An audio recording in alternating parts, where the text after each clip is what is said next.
Now there is one thing I wanted to mention within this cooking video, and that is the salting process. How to salt fries. I most of the time use a salt that has a very large size grain, okay? And this is a sea salt, large granule, and it's wonderful tasting for food. It's very good for you. However, it doesn't really stick to fries real well, and when it does, it's just large clumps, and then they're crunchy on the fry, and that doesn't really work good. So what I want to have is a super fine salt. Unfortunately, I don't happen to have it on hand, so what I'm going to do is I'm going to make it.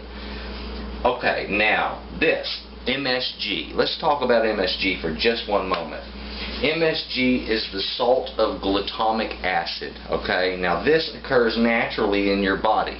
It is in your spinal fluid. Okay, it's already inside of you. So if you say that's bad for people, just remember you've already got it in you. So, well, if it's bad for you, I guess your body's bad for making it for you. Now, what I want to do is to take some of this MSG.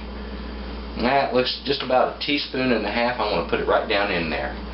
Okay, now we're going to take that salt. See how I measure in my hand? Wow, how many chefs do that? I'm going to do about a tablespoon of salt. It wasn't quite a tablespoon, but that is.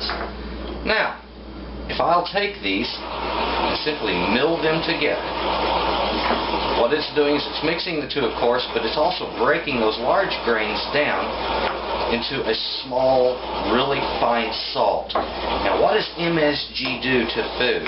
By itself, you cannot taste MSG. MSG is flavorless. However, when you put it on food, it's kind of like turning the volume up on your stereo. It amplifies the flavor of the food. It makes it stronger. It makes it tastier. So, French fries become more potato-y. And this is a really good way of doing this. Now, some people do react to large amounts of MSG, so make sure you mention to your guests that you did put MSG on their fries.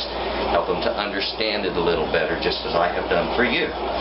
There we have it. Now I have a really super fine salt, and see how that sticks to my hands? That's just what I want. I want something that's really going to stick to those fries, and that is going to be perfect. Okay? There's how to make your French fry salt.